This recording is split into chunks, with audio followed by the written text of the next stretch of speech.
பிரியமானவர்களே, நம்முடைய பிதாவாகிய கடவுளிடமிருந்தும் ஆண்டவராகிய இயேசு கிறிஸ்துவிடமிருந்தும் அனைவருக்கும் கிருபையும் சமாதானம் உண்டாவதாக. ஆமென்.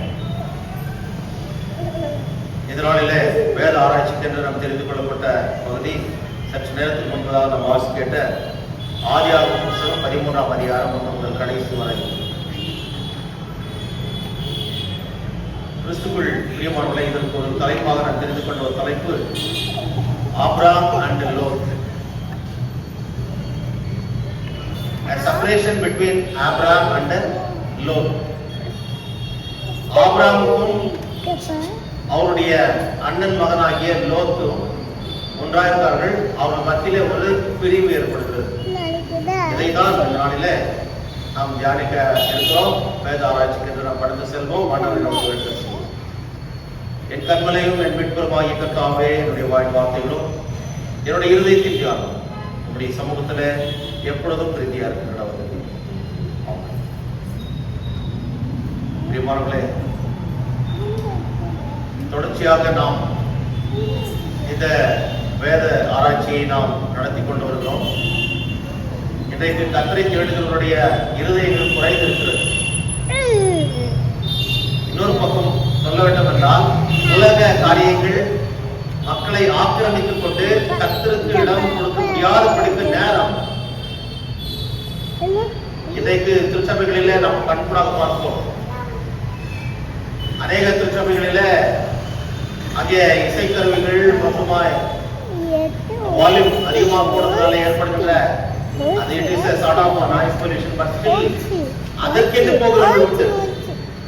சிலர் இடத்துல ஆராதிக்கின்ற போது குதிப்பார்கள், ஆடுவார்கள், டான்ஸ் ஆடுவார்கள். அதெல்லாம் அதுக்காக அந்த ஒரு எக்ஸ்பீரியன்ஸ்க்காக போகிறவர்களும் உண்டு. ஆரவாரத்தோடு ஆர்ப்பாட்டத்தோடு பண்ணாமல் கர்த்தருடைய வார்த்தையை அமைதியாக கேட்கின்ற கூட்டமும் உண்டு. கர்த்தரை தேடுகின்ற எண்ணம் அது மாத்திரம் மிக முக்கியமானது. எப்படியாவது செய்து. ஆனால் இன்றைக்கு உலக காரியங்கள் மக்களை விசேஷமாக விசுவாசங்களை ஆக்கிரமித்திருக்கிறது. It has totally occupied their hearts and minds. ஆகியனால கடவுளை தேடுகிற இருதயங்கள் குறைந்து கொண்டிருக்கிறது. இதுவும் கூட கர்த்தருடைய வருகைக்கு ஒரு அடையாளமாக இருக்கிறது. பஞ்சகாலம் வரும் என்று சொல்வார்கள். வசனத்தில் பார்க்கிறோம். அது பஞ்சம், சத்தியம் கேட்கக்கூடாத பஞ்சம் போகிறது. இன்றைக்கு சொல்லப்படுகிறது, கேட்க ஆட்கள் இல்லை. 24 மணி நேரம் விட அதிகமாக வேணுமா ஒரு நாளைக்கு? கடவுளை தேட இது பல காலமாக சொல்லப்பட்டு வருகிறது. ஆனால் கர்த்தரை தேடுகிறவர்கள் உண்மையிலே பாக்கியவான்கள். அவருடைய சமூகத்தில் இருப்பது ஒரு பெரிய சந்தோஷம், சமாதானம், நிம்மதி. ஆகவே இந்த நாளில உங்களை நான் வாழ்த்துகிறேன். கர்த்தர் உங்களை ஆசீர்வதிப்பாராக. ஆதியாகமம் 13ஆம் அதிகாரத்துல அதனுடைய ஒரு சுருக்கத்தை நான் சொல்கிறேன். Summary of Genesis 13. இங்கே ஆபிரகாம், அவருடைய மனைவி, அவருடைய அண்ணன் மகன் லோத்து, அவர் குடும்பமாக பெரிய அளவில் கடந்த வாரத்தில் பார்க்கின்ற போது எகிப்து தேசத்துல அவர்கள் ஒரு விதத்துல கர்த்தருக்கு விரோதமாக அவர்கள் போன அந்த காரியமே இருந்தது. மறுபடியும் அவர்கள் தென் திசையை நோக்கி வரதுக்காக கடவுள் அவருடைய சித்தத்தை நாம் இங்கே பார்க்கிறோம். ஆனால் வெளிப்படையாக அது போடப்படவில்லை. அவர்கள் தென் திசையை நோக்கி ஆபிரகாமும் அவருடைய மனைவி மற்றும் உண்டானது அனைத்தும் லோத்தும் வருகிறார்கள். வருகின்ற போது நடக்கின்ற ஒரு சம்பவத்தை தான் இங்கே நாம் பார்க்கிறோம். வந்த பிறகு அவர்கள் பெரிய சீமானாக இருக்கிறார். பெரிய ஆஸ்தி அந்தஸ்து 2 பேருக்குமே இருக்கிறது.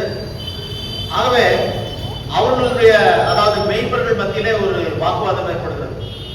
வாக்குவாதம் ஏற்பட்ட பிறகு அது இவர்களுக்கும் அதாவது இவர்களையும் பாதிக்கின்ற படத்துல இருக்கிறது. ஆகவே ஒரு சுமூகமான முறையிலே நாம் பிரிந்து போவோம்.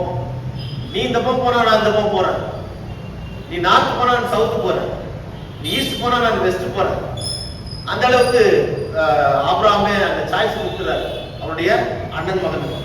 இப்போ நீ எது செலக்ட் பண்ணிக்கோ, நான் அடுத்து கடைசி நான் ஃபர்ஸ்ட் பிரியாரிட்டி டு யூ என்று சொல்லி அங்கே அவர் கொடுப்பதையும் அவர்கள் பிரிந்து போவதையும் நாம் பார்க்கிறோம்.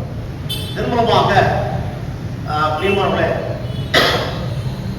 அந்த லோத்து அவருடைய அண்ணன் மகன் ஒரு நல்ல நீர்ப்பாய்ச்சலான ஒரு இடத்தை, நீர்வளம் மிக்க ஒரு இடத்தை அவர் தெரிந்து கொள்வதை நாம் பார்க்கிறோம். ஆனால் ஆபிரகாமுக்கு அப்பேற்பட்ட ஒரு எண்ணம், ஒரு வாஞ்சை என்பது இங்கே போடப்படவில்லை. அவருடைய எண்ணம், வாஞ்சை எல்லாம் கடவுள் எங்க வழி நடத்துறாரோ அங்க இருக்கிறார். அது எனக்கு போதும். எங்க அப்பா எப்படி இருந்தாருன்னா அதான் பரலோகம். நான் அதை தேடி போக வேண்டியது இல்லை. என்னோட கூட அவர் இருக்கின்ற போது எனக்கு எல்லாம் கிடைக்கும் என்ற ஒரு எண்ணத்தோடு அவர் வாழ்கிறார். ஆகவே அவர் he gives his choice to his cousin, இப்படிதான் சொல்லலாம் இல்லையா, அண்ணன் மகன் என்று சொல்லி இல்லையா, அவருடைய மகன் என்று சொல்லலாம். அண்ணன் மகன் தான், மகன் தான். அவருக்கு அந்த வாய்ப்பை கொடுக்கிறார். அவர் ஒரு நல்ல நீர்ப்பாய்ச்சலான ஒரு நல்ல நீர்வளம் மிக்க ஒரு இடத்தை தெரிந்து கொள்கிறார். யோர்தானுக்கு அடுத்ததான ஒரு சமபூமி. Lord selects the fertile Jordan plain, whereas Abraham he remains in the Canaan. கானான்ல அது எந்த இடம் இருந்தாலும் சரி, சுவாமி எனக்கு தங்கிட்டு ஒரு இடம் தான் போதுன்ற எண்ணத்தோடு தான் அவர் இருக்கிறார். நீர் இருக்கிற இடம் எனக்கு நிம்மதி, ஆகவே எனக்கு அது போதும் என்ற எண்ணத்தோடு அவர் அங்கே இருப்பதை பார்க்கிறோம். இதுல கர்த்தரை சார்ந்து வாழ்கின்ற ஒரு மனுஷனாக ஆபிரகாம் இருப்பதையும், அங்கே கர்த்தரை தேடுவதற்கு இடமே இல்லை, நான் வாழ வேண்டும், சிறப்பாக வாழ வேண்டும் என்ற ஒரு எண்ணத்தோடு லோத்து போவதையும் பார்க்கிறோம். So with God, without God என்ற ஒரு காரியத்தை நாம் இங்கே முக்கியமாக வைக்கலாம். சரி, நம்ம let us go to the detailed study of this particular chapter.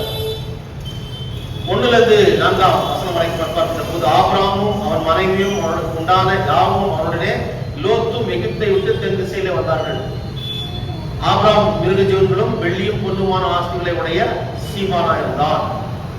அவன் தன் பிரயாணங்களிலே தெற்கே இருந்து பெத்தேல் மற்றும் பெத்தேலுக்கும் ஆய்க்கும் நடுவாக தான் முன்பு கூடாரம் போட்டதும் தான் முதல் ஒரு பலிபடத்தை உண்டாக்கிறதுமான ஸ்தலம் மட்டும் போனான். அங்கே ஆபிரகாம் கர்த்தருடைய நாமத்தை தொழுது கொண்டார். பார்க்கின்ற போது ஏற்கனவே கண்ணோட்டமாக எகிப்திலிருந்து அவர்கள் வந்தார்கள். வந்த பிறகு அவர்கள் இருவரும் பெரிய ஆஸ்திவந்தர்களாக இருக்கிறார்கள். ஆடு மாடு மற்ற மிருக ஜீவன்கள், அவருடைய வேலைக்காரர்கள் என்று சொல்லி அன்றைக்கு இருந்தது பெரிய சொத்து என்பது அதுதான். பெரிய ஒட்டக கூட்டம், பெரிய மாடுகோ ஆடுகோ கழுதைகள், வேலைக்காரர்கள் இப்படி இந்த மாதிரி இருந்ததுதான் பெரிய சொத்து. அந்த எல்லா ஆட்சியும் பொன்னும் வெள்ளியும் ஒன்று இருக்கிறது பாருங்க, அதுவும் பிளஸிங் என்று சொல்லி நம்ம பார்த்தோம். பொன்னும் வெள்ளியும் மிகுந்த ஆஸ்தியுடைய ஒரு சீமானா இருந்தாங்க சொல்லி, செல்வ சீமானா இருந்தாங்க. ஆனால் அங்கிருந்து தென் திசை கானான் மறுபடியும் வந்து, அதுதான் தன்னுடைய திட்டமே. வந்த பிறகு அங்கே மறுபடியும் அவன் முதலாக ஒரு பலிபடத்தை ஏற்படுத்தினான். அதே இடத்திற்கு வந்து கடவுளை தொழுது கொண்டான் என்று சொல்லி பார்த்தோம். அதாவது எகிப்தில் இருக்கின்ற போது ஒரு விசுவாச வாழ்க்கையில் ஒரு சறுக்கல் ஏற்பட்டது. அந்த சறுக்கல் தொடராதபடிக்கு இப்பொழுது மிக ஜாக்கிரதையாக ஒவ்வொரு அடியையும் ஆபிரகாம் எடுத்து வைப்பதை பார்க்கிறோம். He is now wealthy in the livestock, servants and possessions, demonstrating God's blessing despite his earlier lapse in Egypt. ஒருவேளை அங்க எகிப்துக்கு போகிற போது அங்கே அவருடைய நிலைமை எப்படியாக மாறிப்போனது.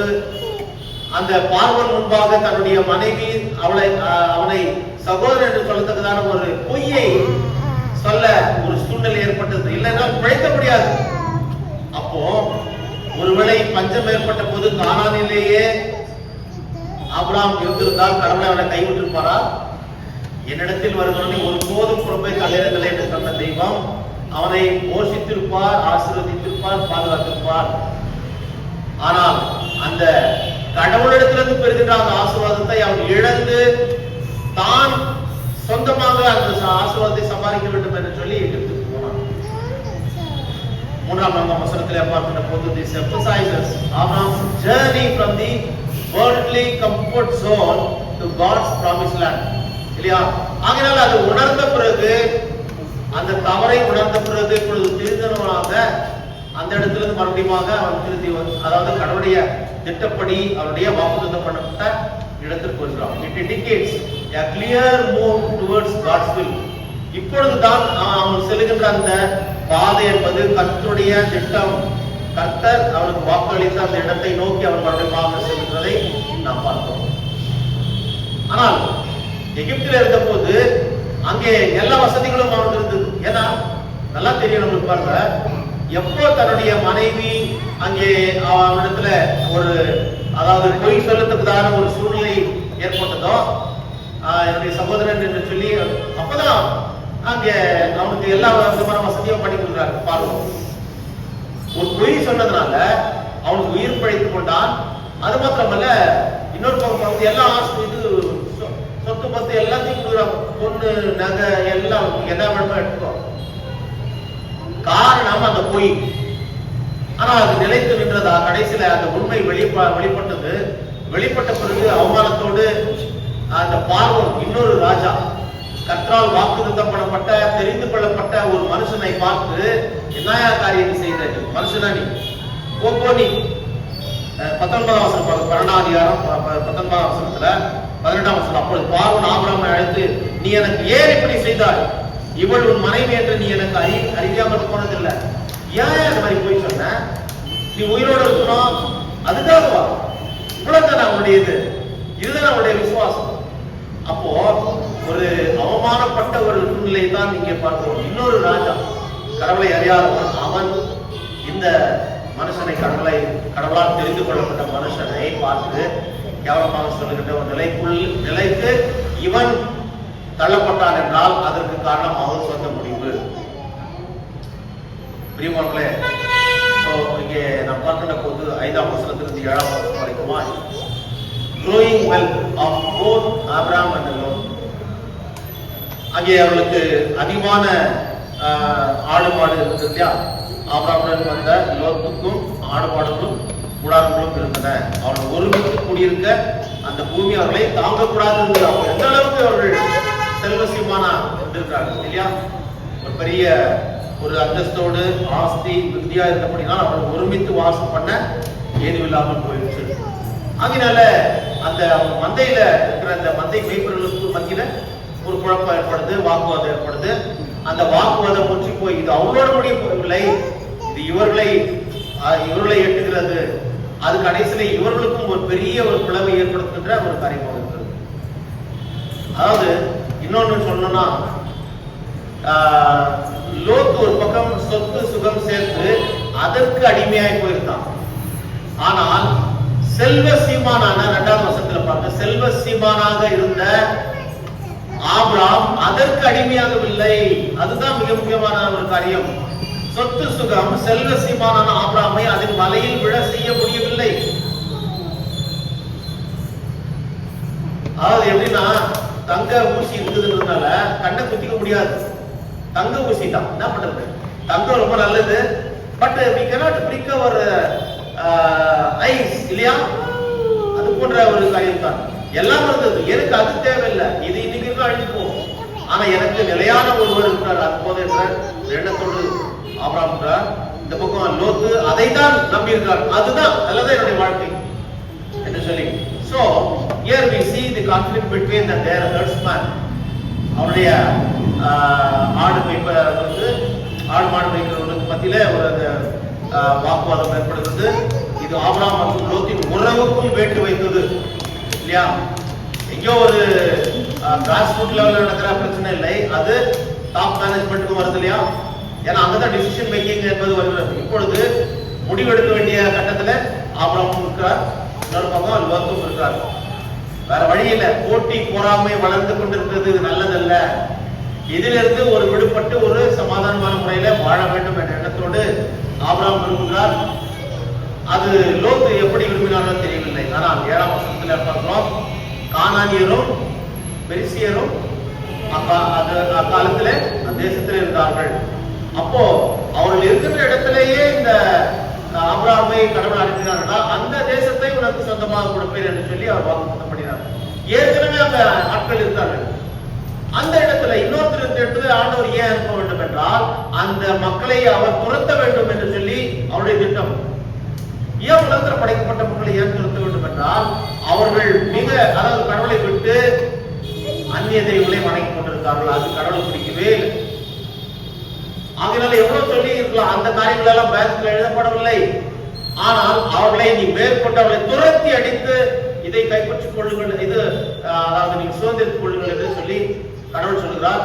அதை தான் யோசுவாவுடைய காலத்துல மோசே வழிநடத்தின பிறகு யோசுவா அந்த லீடர்ஷிப் பொறுப்பை எடுத்து சொல்கிறார்.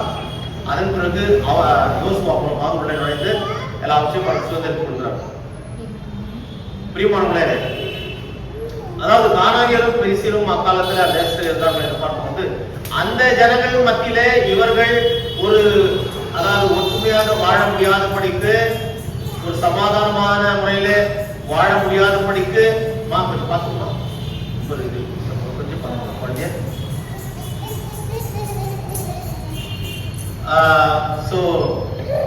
ஆபிரகாம் லோத்தும் ஒற்றுமையில்லாமல் வாழ்வது மானப்பட ஒரு செயலாக அது பட்டது இல்லையா? அந்த டிஸ்யூனிட்டி, யூனிட்டி இல்ல, டிஸ்யூனிட்டி. அந்த ஒற்றுமை என்பது மிக மிக ஒரு முக்கியமான ஒரு காரியம்.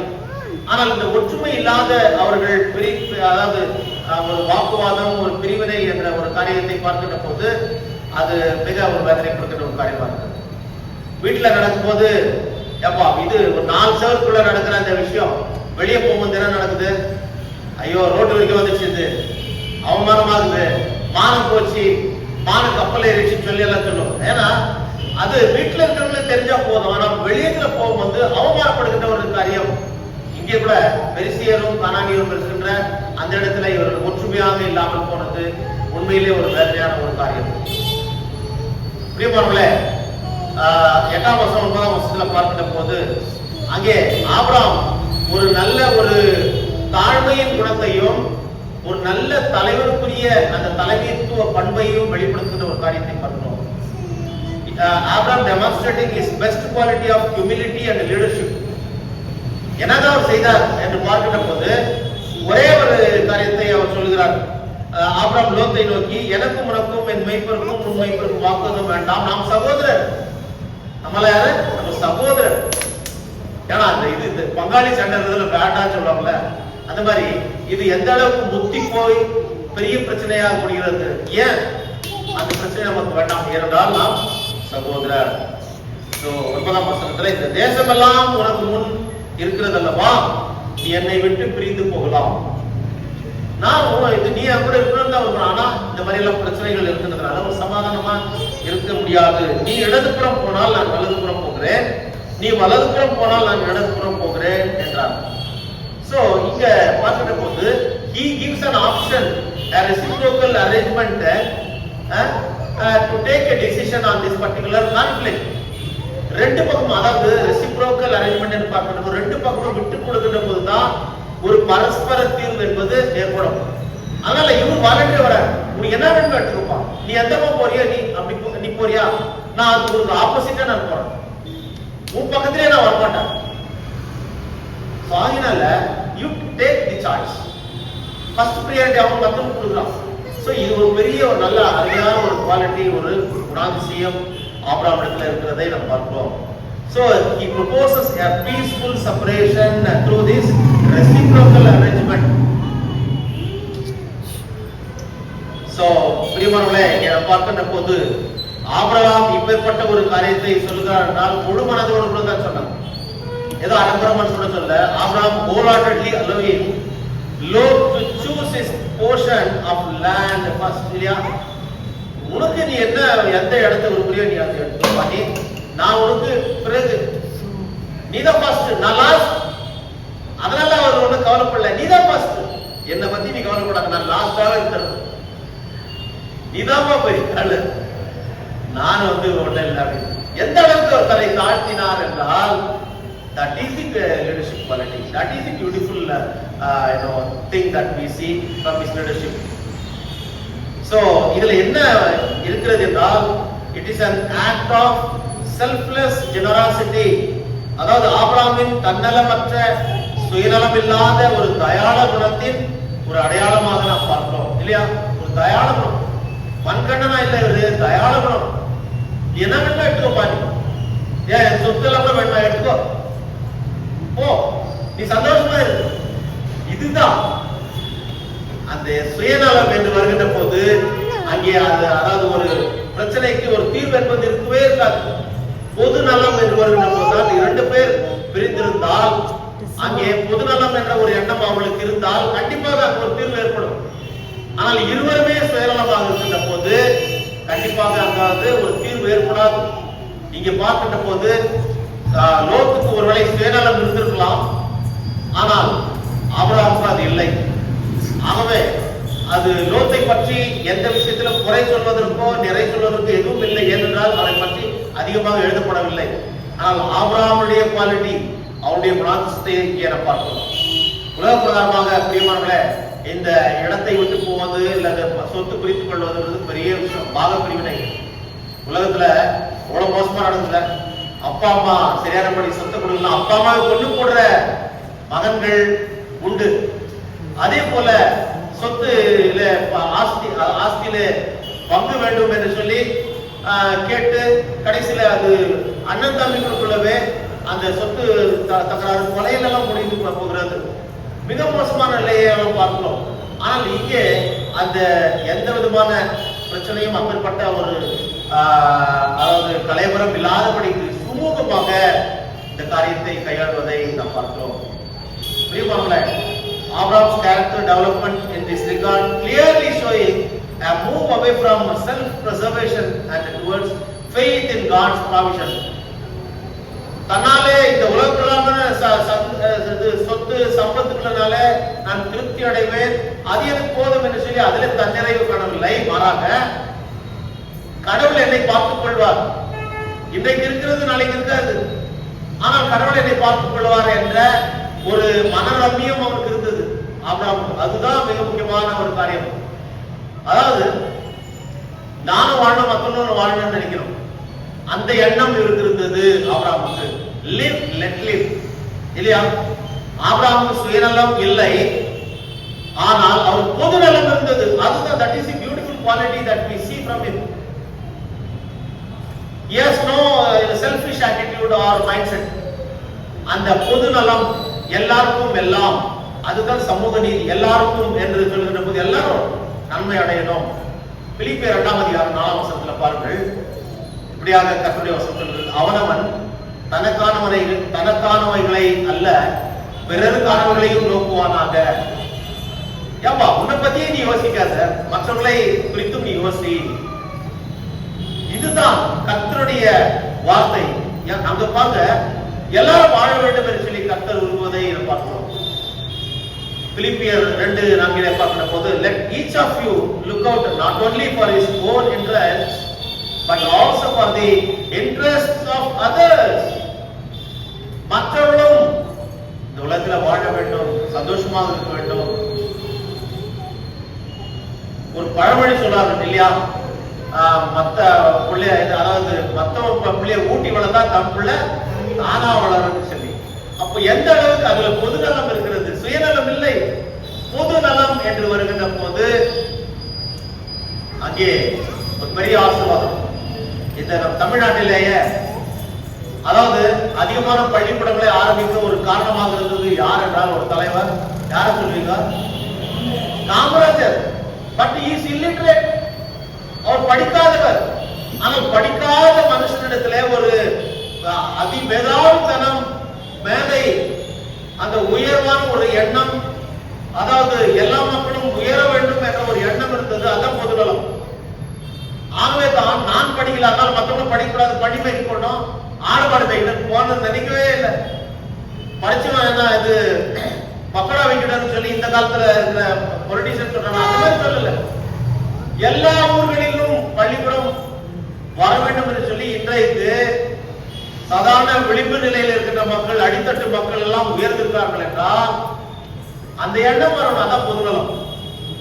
மிஷனரிமார்கள் தம்முடைய ஆசாபாசங்களை விட்டு எல்லா சுகத்தை வெறுத்து நம்முடைய தேசத்துல வந்து இங்கே நமக்கு கல்வியை கொடுத்தார்கள், இங்கே நமக்கு உதவிகளை செய்தார்கள். எத்தனையோ மக்கள் சாப்பிடக்கூட இல்லாதவர்களுக்கு அவர்கள் தம்முடைய கோதுமைகளிலும் மற்ற பிரெட்டுகளிலும் அவர்களுடைய பசி ஆற்றினார்கள். நானும் சாப்பிட்டு நீயும் சாப்பிடும். இங்கே செத்து அடக்கம் பண்ணப்பட்டார்கள், பேசிக் கொண்டிருக்கிறார்கள், மரித்தும் பேசிக் கொண்டிருக்கிறார்கள். அது பொதுநலம். அந்த பொதுநலம் ஆபிரகாம் கூட இருந்தது. பிரியமானவர்களே, அவ்வளவு பெரிய ஒரு சந்தோஷமான ஒரு காரியம் இல்லையா? சங்கீதம் 105:4 பார்க்கின்ற போது இங்கே ஆபிரகாம் கர்த்தருடைய வல்லமையையும் அவருடைய சமூகத்தையே நாடி தேடும் ஒரு பக்திமானாக பார்ப்போம். வேற படிக்குமா? சங்கீதம் 105:4 கர்த்தரையும் அவருடைய வல்லமையும் நாடுகள், அவருடைய சமூகத்தையே நித்தமும் தேடுங்கள். That's what he is doing. அதைத்தான் அவர் செய்து கொண்டிருக்கிறார். அவருடைய சமூகத்தை தேடணும். அவர் எங்க இருக்கிறார் அதான் எனக்கு நிம்மதி. எங்க அப்பா எனக்கு இருந்தார், அது போதும் எனக்கு. என்னை எல்லா விதத்திலும் என்னை பார்த்துக் கொள்வார். 1000 தான் இருந்தாலும் சரி, நிம்மதி என்பது அவரால் வருகிறது, கர்த்தராலே. அந்த நிம்மதி எனக்கு போதும் என்று சொல்லி கர்த்தரையே சார்ந்திருக்கிற ஒரு மனுஷனாக இருந்தார். ஏன் தெரியுமா பிரியமானவர்களே? நிறைய இருந்தாலும் சரி, நம்ம கர்த்தரை விட்டு பிரிய வேண்டிய ஒரு சூழ்நிலை ஏற்படுத்துகிறது. அதற்கு இந்த உதாரணமே எடுத்துக்காட்டாக சொல்ல முடியும். ஆபிரகாம், லோத்து, அவருடைய ஆஸ்தி அந்தஸ்து பூமியில அதாவது அவர்கள் இருக்கத்தக்கதான ஒரு சூழ்நிலை ஏற்படுத்தவில்லை. அந்த அளவுக்கு தாங்கக்கூடாததாக இருந்தது என்று சொல்லி 6ஆம் வசனத்தில் பார்க்கிறோம். அவர்கள் ஒருமித்து குடியிருக்க அந்த பூமி அவர்களை தாங்கக்கூடாது இருந்தது. அவருடைய ஆஸ்தி மிகுதியா இருந்தபடியால் அவர்கள் ஒருமித்து வாசம் பண்ண ஏதும் இல்லாமல் போயிட்டு அந்த சொத்து சுகம் பிரிவினை ஏற்படுத்துகிறது. இன்றைக்கு சொத்து சுகம் என்பது நம்மில பிரிவினைகள் ஏற்படுத்தும். ஆனால் பிரியமானவர்களே, கர்த்தரை நம்பி வாழ்கின்ற போது அந்த நிம்மதி என்பது நமக்கு கிடைக்கும். நீதிமொழிகள் 30:9 பார்க்கின்ற போது அங்கே சாலமோன் இப்படியாக சொல்லுகிறார், நான் பரிபூர்ணம் அடைகிறதுனால் மறுதலித்து கர்த்தர் யார் என்று சொல்லாத படிக்கும், தரித்திரப்படுவதனால் திருடி என் தேவனுடைய நாமத்தை வெளியிலே வழங்காத படிக்கும், என் படியை எனக்கு அளந்து என்னை போஷம் தரணும். ஆகினால்தான் அந்த பேசிக் நீட் என்று வந்தது. பேசிக் நீட், அடிப்படை தேவைகள் என்று பார்த்தது ஃபுட்டு, க்ளோத்திங், ஷெல்டர் என்று சொல்லி உணவு, உடை, உறைவிடம். வேதத்தில் பார்க்கின்ற போது 1 தீமோத்தேயுல அங்கே அந்த உறைவிடத்தை கூட போடல, உணவு உடை இருந்தால் போதும் என்று சொல்லி. எத்தனையோ மக்கள் உறைவிடம் கூட இல்லாமல் இருக்காங்க. அந்த உறைவிடம் என்பது பர்மனன்ட் செட்டில்மெண்ட் இங்கு கிடையாது, இது கூடார வாழ்க்கை என்பதை ஆபிரகாமும் உணர்ந்தார்.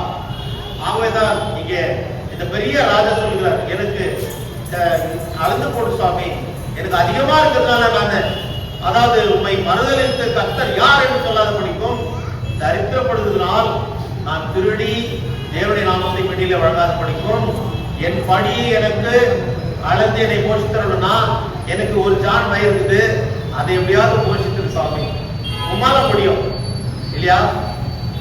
எல்லாரும் அவ்வளவுதான் இருக்கு, எல்லாரும் அவ்வளவுதான் உண்டு.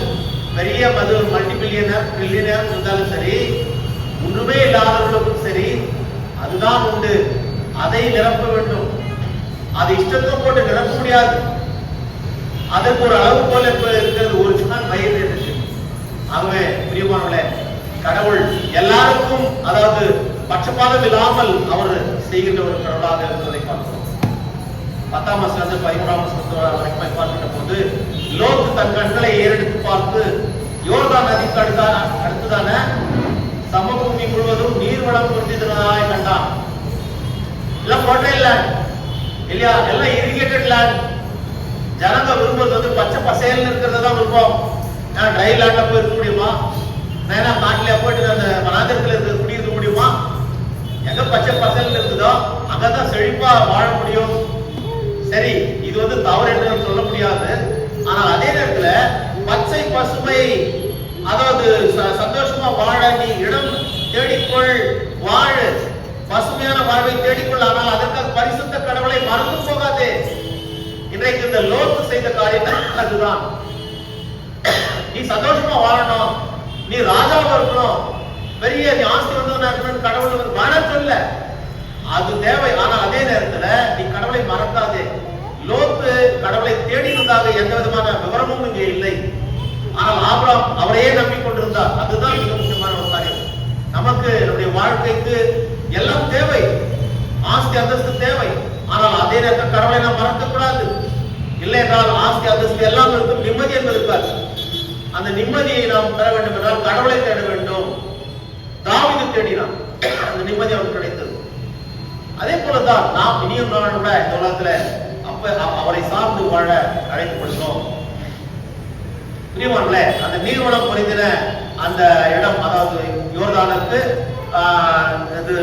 அருகான சமபூமி முழுவதும் நீர்வளம் பொருந்தினதா என்பதை கண்டான். அது சோதம் குமாரா அருகான இடம். அது எப்படிப்பட்ட இடம் என்று சொல்லி பார்த்தால், பாருங்கள அந்த 13ஆம் வசனத்துல 10ஆம் வசனத்துல, கர்த்தர் சோதமையும் குமாரமும் அழிக்கும் முன்னே சோதனுக்கு போகும் வழி மட்டும் அது கர்த்தருடைய தோட்டத்தை போலவும், அது கர்த்தருடைய தோட்டத்தை போல இருந்தது அந்த இடம். கர்த்தருடைய தோட்டம் எது? ஏதேன் போல. சோ அது செழிப்பான இடம் இல்லையா? செழிப்பான, it's a place of bliss, a blissful garden என்று சொல்லி, அது அழகிய நீர்நிலைகள் நிறைந்த குளிர்ச்சியான இடம். ஒரு எல்லாருமே விரும்புகிற ஒரு இடம். எங்கேயாவது ஒரு டூருக்கு போனோம்னா எங்க தண்ணி இருக்கிற இடம் போயிட்டாங்க, நல்லா போயிட்டு வர்றதுக்கு எல்லாம் விரும்புவோம் இல்லையா? இப்போ விநாயகருக்கு அவ்வளவு பேர் போறாங்க, காரணம் தண்ணி இல்லைன்னா, தண்ணி இல்லைன்னா போய் பார்த்துட்டு வராங்களா? அந்த இது மலைய பாறையை போய் பார்த்துட்டு வராங்களா? இல்லை, தண்ணீர். சோ இங்கே அந்த மனுஷன் அந்த இடத்துக்கு போக விரும்பினது தவறு கிடையாது. ஆனால் கடவுளை அவர் நினைத்ததாக எந்த விஷயமும் இல்லை. ஆனால் ஆபிரகாம், நான் எங்கேயாவது போறேன் சுவாமி, நீ எங்க சொல்றாங்க போறேன், ஆனா உண்மைதான், நீ தான் எனக்கு பண்ணணும், அந்த ஒரு இடத்தோடு கூட அவர் அங்கே வாழ்வதை நாம் பார்க்கிறோம்.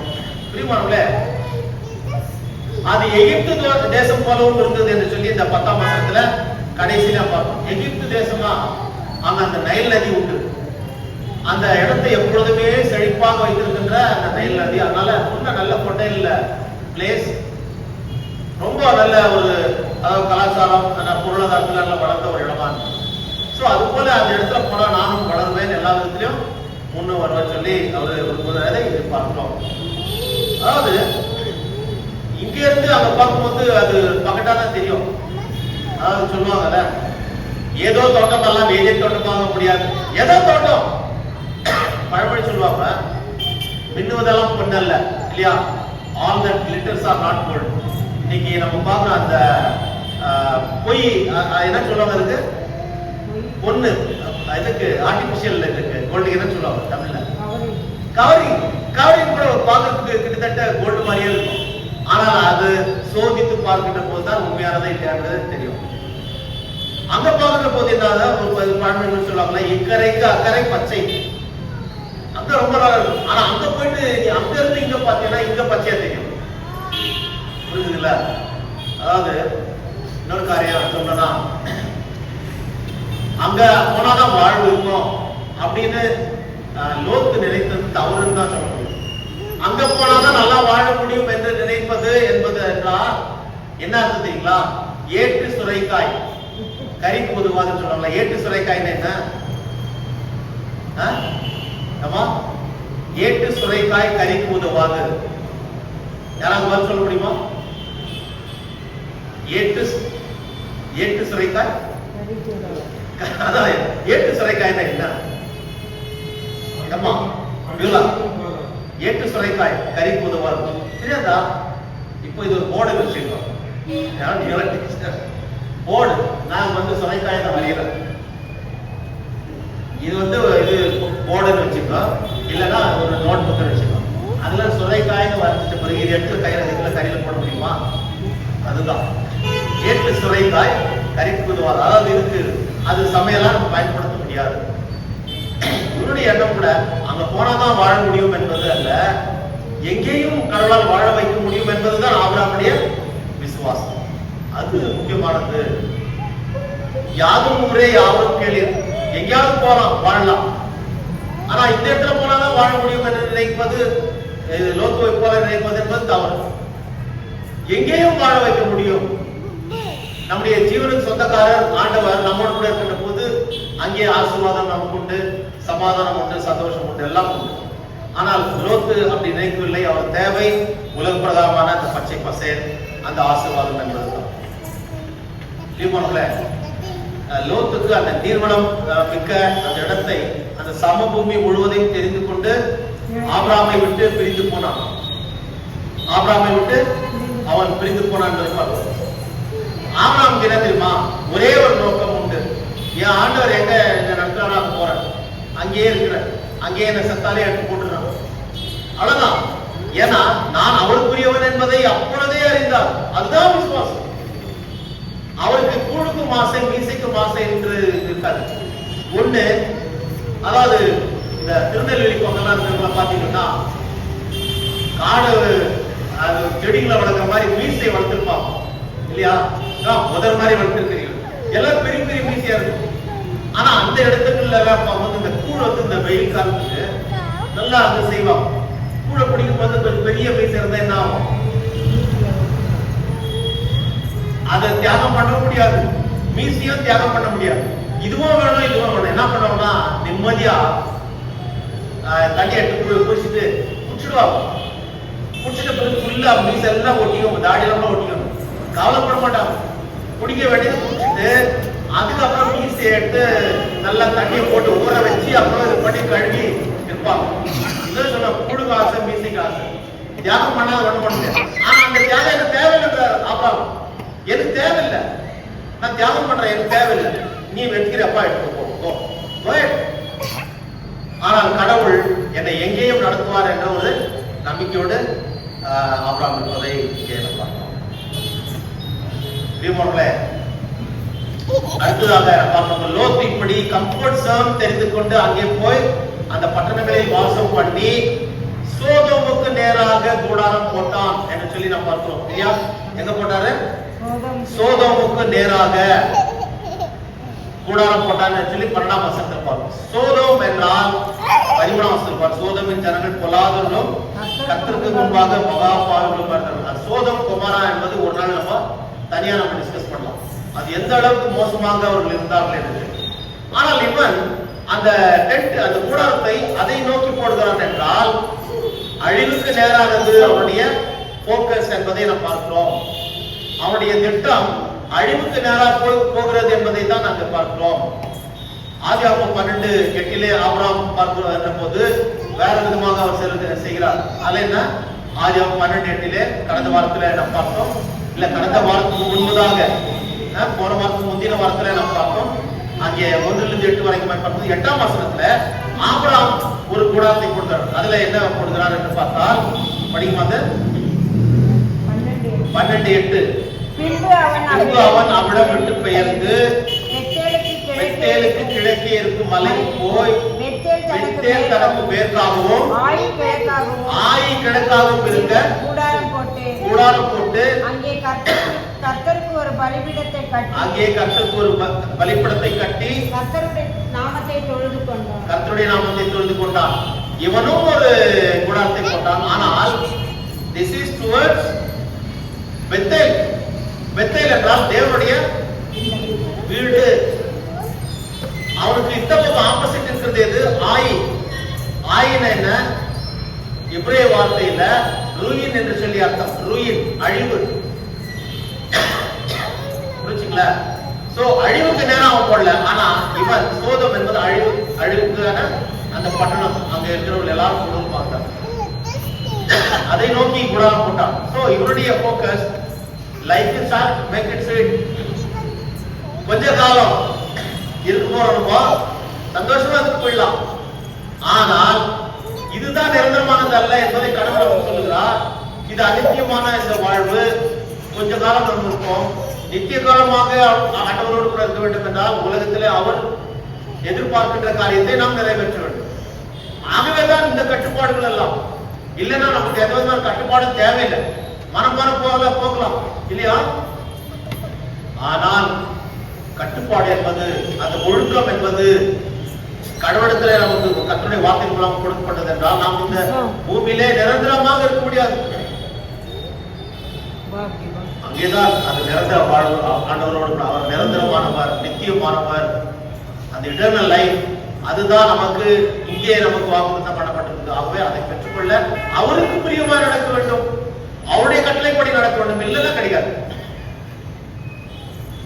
So in nutshell, we see different perspective இல்லையா? இந்த மாதிரி ஒரு ரெண்டு பேருக்கும் இருக்கிறார். லோத்தை மறுபடியும் பார்க்கும்போது அநித்தியமான அழிந்து போகக்கூடிய இந்த உலக வாழ்வை அதன் ஆசீர்வாதத்தை பற்றி கொண்டு நித்தியத்தை குறித்து அக்கறையில்லாத வாழ்க்கையை பார்க்கிறோம்.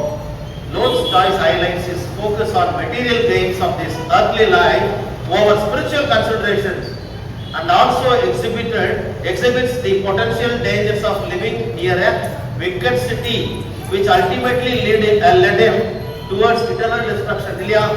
அழிவுக்கு நேராக அந்த கூடாரத்தை அவன் அமைத்து இருக்கிற சந்தோஷமா போயிடல, ஜாலியா. ஆனால் ஒரு நித்திய வாழ்வு, இந்த வாழ்வு இருக்கிறது, இன்னொரு வாழ்வு இருக்கிறது என்பதை அவன் யோசிக்காமல் இந்த காரியத்தை செய்தான். இங்க 14ஆம் வசனத்துல 18ஆம் வசனத்துல கர்த்தரையே நம்பி இருக்கிற மனுஷனை ஆபிரகாமை கடவுள் மறுபடியும் அழைக்கிறார். நீ போயிட்டா, அவன் பிரிந்து போயிட்டான் பாருங்க. 13ஆம் வசனத்துல நாம் பார்க்கின்ற போது அவர்கள் இருவரும் பிரிந்து போனார்கள் என்று சொல்லி நாம் பார்க்கிறோம். 13ஆம் வசனத்துல 12ஆம் வசனத்துல அவர்கள் பிரிந்து 11ஆம் வசனம் பாருங்க. இப்படி அவர்கள் ஒருவரை ஒருவர் பிரிந்து போனார்கள். பிரிஞ்சுட்டான். இப்போ கடவுள் வந்து ஆபிரகாமிடத்துல பேசுறார், லோத் கிட்ட பேசல. ஆபிரகாம் மறுபடியும் சொல்றாரு, he renews his promises. இல்லையா? தாம் வாக்களித்ததை மறுபடியும் உறுதிப்படுத்துகிறார். என்ன? அப்பா நான் சொன்னல ஏற்கனவே, இந்த இடம் வாக்குத்தத்தம் பண்ணப்பட்ட இடம், இதை உனக்கு உன்னுடைய சந்ததிக்கும் நான் கொடுப்பேன் என்று சொல்லி அவனை பலப்படுத்துகிறார். ஏன்னா சில நேரத்துல கடவுள் நம்ம ஜபம் கேட்டு அதை வந்து நமக்கு அதாவது கடவுள் கேட்கல, கொஞ்சம் லேட் ஆயிடுச்சு, நம்ம ரொம்ப ஃப்ரஸ்ட்ரேஷன் ஆயிடும் இல்லையா? ஒரு ஏமாற்றம் ஏற்படும், சோர்வு ஏற்படும். அந்த நேரத்துல சோர்வு உள்ள மனுஷனுக்கு கடவுளுக்கு சத்துவத்தை கொடுத்து பலங்களாக பலத்தை கொடுக்கிற கடவுள். ஆகவே தான் கடவுளுடைய பெயர் எல் ஷடாய், சர்வ வல்லவர். எல்லாம் வல்ல கடவுள், அவரால் முடியாது எதுவும் இல்லை என்று சொல்லி இங்கே அவரை பலப்படுத்துகின்ற அந்த காரியத்தை பார்த்தோம். கடைசியாக in response to God's command, Abraham builds an altar to the Lord, demonstrating his renewed faith and commitment to live and worship as per God's promise and will. கர்த்தர் சொன்ன அந்த காரியங்கள் எல்லாம் கேட்டு அவர்களால் புதுப்பிக்கப்பட்ட ஒரு விசுவாசத்தோடு கர்த்தரை சார்ந்து வாழ்கின்ற ஒரு நிலைக்குள்ளாக அவன் தன்னை ஒப்புக் கொடுக்கிறான். அதைத்தான் இந்த கடைசி வசனத்துல கடவுளை கொடுத்து கொண்டதை பார்த்தோம். ஆகவே பிரியமானவர்களே, நாம் வாழ்கிறோம்.